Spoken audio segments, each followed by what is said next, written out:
जी money health show में मैं नेहा बजाज आप सभी का बहुत बहुत स्वागत करती हूँ। और आज के वीडियो में हमारे साथ जुड़ रहे हैं डॉक्टर दिबांशु गुप्ता, जो कि एक इंटरवेंशनल कार्डियोलॉजिस्ट हैं और डायरेक्टर हैं सर्वोदय हॉस्पिटल जालंधर पंजाब के।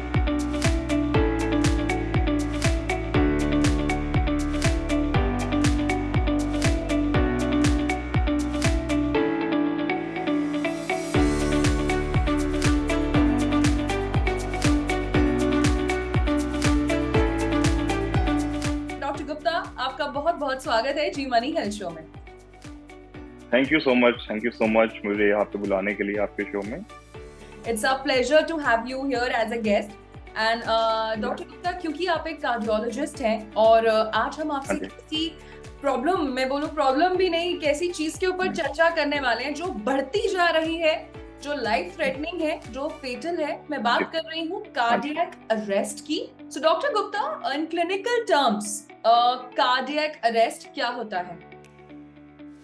कार्डियक अरेस्ट एक ऐसी चीज है जिसमें हमारा हार्ट सडनली काम करना बंद कर देता है।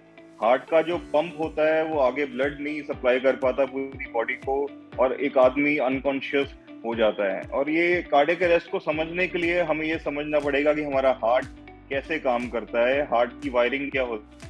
अभी हार्ट एक, जैसे हमारी घर में बिजली की एक वायरिंग होती है, हार्ट के अंदर भी इलेक्ट्रिकल सिस्टम्स प्रेजेंट होते हैं जिनको हम कहते हैं pace makers of the heart, SA node, AV node, left bundle. तो ये सारी वायरिंग को, जो हमारी ब्लड सप्लाई होती है, वो उसके अंदर कोई प्रॉब्लम हो जाना या फिर ये इलेक्ट्रिकल एक्टिविटी में पूरी बॉडी के अंदर कोई प्रॉब्लम हो जाना, इसके कारण सडनली एक इलेक्ट्रिकल एक्टिविटी हमारी हार्ट को नहीं पहुंच पाती एंड हमारा हार्ट काम नहीं करता, पंप नहीं करता और पेशेंट अनकॉन्शियस हो जाता है, जिसको हम कहते हैं cardiac arrest. Okay sir, cardiac arrest और हार्ट अटैक अलग अलग है या एक ही चीज है? हाँ जी, वेरी गुड क्वेश्चन। ये हम बहुत सारे जो लेमैन हैं इनको सेम चीज मानते हैं, but heart attack is specifically use for anything जो हार्ट की ब्लॉकेजेस करता है। अभी ये हार्ट की ब्लॉकेजेस होने से भी कार्डियक अरेस्ट हो सकता है। सो कार्डियक अरेस्ट का एक कारण हार्ट अटैक है, पर दोनों चीजें सेम नहीं है। अच्छा, एंड सर किसी को अगर कार्डियक अरेस्ट आए तो सबसे पहली चीज उसे क्या करनी चाहिए? हाँ जी, तो ये समझने के लिए हमें ये जानना पड़ेगा कि जो हमारे आसपास उस टाइम पे कार्डियक अरेस्ट जिसको आया, उसके आसपास के लोग ट्रेन्ड मेडिकल पर्सनल है या लेमैन है। अगर तो वो लेमैन है, ट्रेन्ड मेडिकल पर्सनल नहीं है, तो इमीडिएटली उनको सबसे पहले कोई हॉस्पिटल सर्विसेज को इन्फॉर्म कर देना चाहिए, इमरजेंसी सर्विसेज को इन्फॉर्म कर देना चाहिए। देन उनको पेशेंट को एक बार उठा के उसको पेशेंट को अराउज करने की कोशिश करनी चाहिए कि वो कॉन्शियस है कि अनकॉन्शियस है। अगर तो पेशेंट अनकॉन्शियस है तो इमीडिएटली उसको सीपीआर, जिसको कहते हैं कार्डियोपल्मोनरी रिससिटेशन, वो शुरू कर देना चाहिए। ये सीपीआर के अंदर क्या करते हैं हम, इसमें हमें चेस्ट के ऊपर, हमारे चेस्ट के सेंटर वाले पार्ट पे अपने दोनों हाथों से चेस्ट कंप्रेशंस करनी होती है। चेस्ट कंप्रेशंस हम करते हैं अराउंड 100 to 120 चेस्ट कंप्रेशंस पर मिनट। ये चेस्ट कंप्रेशन से जो हार्ट का फंक्शन होता है, पंपिंग होती है हार्ट की, वो मेंटेन रहती है और बॉडी के क्रिटिकल ऑर्गन जैसे कि ब्रेन है, किडनीज है, इनको ब्लड सप्लाई मेंटेन रहती है, ताकि जब तक हमारा हार्ट रिवाइव नहीं होता हम हार्ट के जो बंद होने से परमानेंट डैमेजेस को रोक सके। बिल्कुल, आपने बड़ी अच्छी इंपॉर्टेंट चीज बताई। सर बाय चांस अगर किसी को कार्डियक अरेस्ट आया या हार्ट अटैक आया है, डिफरेंशिएट कैसे करेंगे हम? क्या दोनों पेशेंट्स अनकॉन्शियस होते हैं? क्या क्या होता है दोनों में? कैसे पता लगाया जाए कि ये हार्ट अटैक है और ये कार्डियक अरेस्ट है?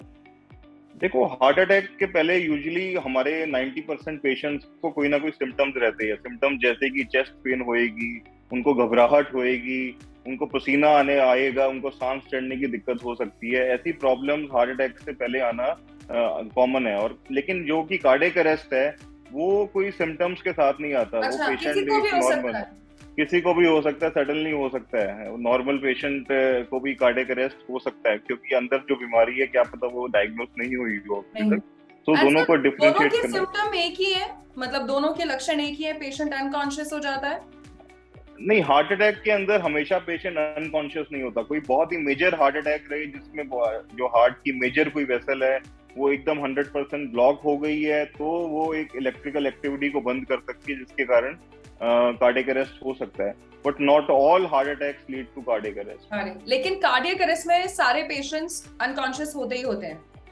हाँ जी, हाँ जी, तभी उसको हम कार्डियक अरेस्ट कहते हैं। That is the main criteria to call it a cardiac arrest. And sir again ऐसा भी कहा जाता है कि कार्डियक अरेस्ट हार्ट प्रॉब्लम्स पुरुषों में ज्यादा देखा जाता है, महिलाएं हाँ शायद जी। मजबूत होती हैं, उनको ये समस्याएं कम आती हैं। हाँ, आप इस बात से कितने सहमत हैं? इसके अंदर एक हमें चीज थोड़ा हमें इंफॉर्मेशन देनी पड़ेगी, क्योंकि मेल्स के अंदर जो हार्ट हार्ट अटैक के रिस्क फैक्टर्स है, कार्डियक अरेस्ट के रिस्क फैक्टर है, जैसे कि मोटापा हो गया, सेडेंटरी लाइफस्टाइल होगी, अल्कोहल हो गई, स्मोकिंग हो गई, ये सारी चीजें थोड़ी मेल्स के अंदर ज्यादा प्रेवलेंट है। और फीमेल्स के अंदर एक नेचुरली गॉड गिफ्टेड चीज है जो कि उनके हार्मोन्स होते हैं, प्रोजेस्टेरोन और ईस्ट्रोजन, जो कि हमें हार्ट अटैक से नेचुरली प्रिवेंट करते हैं। तभी मीनोपॉज से पहले females are protective toward heart attack, but menopause के बाद ये हार्ट अटैक का रिस्क फीमेल्स में भी बढ़ जाता है। हाँ जी। अच्छा सर, कार्डियक अरेस्ट क्या की कोई पर्टिकुलर एज है? बिकॉज़ अक्सर हमने ऐसा सुना है कि ऐसी चीजें तो 50 के बाद ही होती हैं। एंड ऑल्सो कार्डियक अरेस्ट के प्राइमरी कॉजेस क्या हैं? हाँ जी, कार्डियक अरेस्ट की ऐसे कोई पर्टिकुलर एज ग्रुप नहीं है। जैसे जैसे हमारी एज ग्रुप बढ़ती है, कार्डियक अरेस्ट का इंसिडेंस बढ़ जाता है, बट ये लोअर एज ग्रुप्स में भी आजकल देखी जा रही है। अभी इसके जो मेन कॉजेज है उनको समझने के लिए हमें जो हार्ट के अंदर क्या क्या खराब हो सकता है, अभी जो हार्ट की इलेक्ट्रिकल एक्टिविटी उनको हम कहते हैं एरिथमिया, उनकी प्रॉब्लम्स को हम कहते हैं एरिथमिया। जैसे हार्ट बीट का बढ़ जाना उसके हम कहते हैं ब्रेडी एरिथमिया, हार्ट बीट का बढ़ जाना उसको हम कहते हैं टैकी एरिथमिया। तो ये दोनों एरिथमियास जो है ये सबसे इंपॉर्टेंट कॉज है एक कार्डियक अरेस्ट आने का। दूसरा जो बहुत ही इंपॉर्टेंट कॉज है वो है हार्ट अटैक। हार्ट अटैक मतलब कोई कोरोनरी आर्टरीज के अंदर कोई ब्लॉकेज होना, ये भी एक बहुत ही इंपॉर्टेंट कॉज है किसी को कार्डियक अरेस्ट होने का। और तीसरा कॉज है किसी को हार्ट फेलियर होता है, जिनकी हार्ट की पंपिंग कम हो जाती है बिकॉज ऑफ कोई उनको हार्ट अटैक आया, या बचपन से उनके हार्ट के मसल के अंदर कोई डिफेक्ट है, तो ये भी even heart attack cardiac arrest कर सकता है। और कुछ पेशेंट जिनके अंदर सिस्टेमिक डिजीजेस होती है, डायबिटीज है, या फिर उनके अंदर कोई ऑक्सीजन की कमी होने वाली बीमारियां है बचपन से, इन पेशेंट्स में भी कार्डियक अरेस्ट काफी कॉमन हो जाता है। ओके एंड सर एक मतलब थोड़ा सा गंभीर सवाल है कि after a cardiac arrest is it fatal? How many minutes of survival chances are there? Because ये भी बहुत सारे लोग जानना चाहते हैं, क्योंकि जब भी दिल से रिलेटेड कोई बीमारी है सो कहीं ना कहीं परिवार वालों को भी लगता है कि शायद अब बचने के चांसेस कम हैं। आप कितने सहमत हैं इस बात से? नहीं, देखो, अगर जो कार्डियक अरेस्ट हो गया, पेशेंट अनकॉन्शियस हो गया है, उसकी पल्स नहीं है, बीपी नहीं है, तो 5 मिनट के बाद परमानेंट डैमेज होना शुरू हो जाता है। अगर 5 मिनट तक हमने पेशेंट को हाथ नहीं लगाया, उसको चेस्ट कंप्रेशन शुरू नहीं की है, तो पेशेंट को परमानेंट ब्रेन डैमेज होना शुरू हो जाएगा। और अमेरिकन हार्ट एसोसिएशन जो है वो कहते हैं कि 8 मिनट के बाद ये डैमेज बहुत ही फेटल हो जाता है। अगर 8 मिनट तक आपने पेशेंट को अटेंड नहीं किया, उसको चेस्ट कंप्रेशन नहीं दी, तो फिर उसका जो परमानेंट ब्रेन डैमेज है, परमानेंट लिवर डैमेज है, किडनी डैमेज है, ऐसे ऑर्गन्स का डैमेज परमानेंट हो जाता है। और बाद में ये सब इवन हार्ट की पंपिंग अगर दोबारा आ भी जाती है तो ये ऑर्गन्स का ठीक होना is next to impossible. Okay अच्छा सर, अब आप हमें ट्रीटमेंट के बारे में बताइए कि कार्डियक अरेस्ट, क्या ऐसा भी कि किसी को बार बार कार्डियक अरेस्ट आते हैं, या आपके पास जब पेशेंट्स आते हैं, what is the first mode of treatment that you do?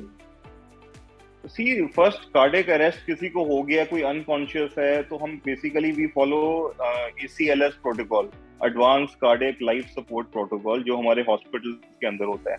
तो अगर तो हमारे पास वहाँ पे ऑटोमेटिक एक्सटर्नल डिफिब्रिलेटर है, आपने मूवीज में काफी बारी देखा होगा, 2 शॉक के पैडल्स लगा के शॉक देते हैं पेशेंट को। तो अगर पेशेंट की रिदम ऐसी है, मॉनिटर पे उसकी ECG ऐसी है, तो हम उसको शॉक दे देते हैं। तो शॉक से कई बार इमीडिएटली पेशेंट रिवाइव हो जाता है। अगर शॉक देने के बावजूद भी वो पेशेंट नहीं ठीक हो रहा है, तो हम उसको पेशेंट को इंट्यूबेशन करते हैं, जैसे वेंटिलेटर पे डालना कहते हैं पेशेंट को। तो पेशेंट का, ताकि जो उसका सांस लेने का फंक्शन है वो आगे डिटेरियोरेट ना होए, तो पेशेंट को हम वेंटिलेटर पे डाल देते हैं। तो ये सब करने के बाद एक बार पेशेंट स्टेबलाइज हो जाता है, तो हम इसका कारण ढूंढते हैं कि कार्डियक अरेस्ट क्यों हुआ। कार्डियक अरेस्ट के कारण ढूंढने के अंदर हमें सब कुछ करना पड़ता है, जैसे कोई हार्ट, उसकी कोई ब्लॉकेजेस तो नहीं है उसकी कोरोनरी आर्टरीज के अंदर, कोई उसके हार्ट की अरिथमियास तो नहीं है, हार्ट बीट के अंदर कोई प्रॉब्लम तो नहीं है। अगर वो प्रॉब्लम है तो उसको हम एक पेसमेकर ऑफर कर सकते हैं, जो हार्ट की इलेक्ट्रिकल एक्टिविटी को ठीक रखे, या फिर कोई AICD डिवाइस जो एक अलग तरह का पेसमेकर है जो उसको शॉक दे सके अंदर ही अंदर अगर ऐसी कोई प्रॉब्लम हुई, तो ये सब चीजें हम कर सकते हैं। तो ये इसकी इवैल्यूएशन काफी लंबी होती है और हमें कारण ढूंढना बहुत इंपॉर्टेंट होता है, तो बिकॉज ये ताकि ये बीमारी दोबारा ना आए इसको। बिल्कुल, आपने बिल्कुल सही कहा एंड बहुत अच्छा लगा डॉक्टर गुप्ता आपसे बात करके। आपने हमें हार्ट अटैक, कार्डियक अरेस्ट के बारे में बताया एंड हम उम्मीद करते हैं कि आज जितने भी लोगों ने वीडियो देखा होगा उन्हें वीडियो पसंद आया होगा और कहते हैं कि जितनी ज्यादा जानकारी, जितनी ज्यादा अवेयरनेस लोगों तक पहुंचे उतना अच्छा। आप जी मनी हेल्थ शो में हमारे साथ जुड़े, आपने अपने बिजी स्केड्यूल से कीमती वक्त निकाला। Thank you so very much. Thank you so much for having me here, it's my pleasure. Thank you. तो ये थे डॉक्टर दिबांशु गुप्ता जिन्होंने हमें कार्डियक अरेस्ट के बारे में बताया। मैं उम्मीद करती हूँ आपको आज का वीडियो बहुत पसंद आया होगा। अपना फीडबैक जरूर शेयर करिएगा। किसी और विषय पर अगर आप चर्चा देखना चाहते हैं वो भी हमें बताइएगा। इसी के साथ मैं नेहा बजाज आपसे लेती हूँ इजाजत। मिलेंगे जी मनी हेल्थ शो के एक नए वीडियो में with new super specialist, new medical expert. Till then keep watching Zee money health show. अच्छी सेहत हमारा वादा।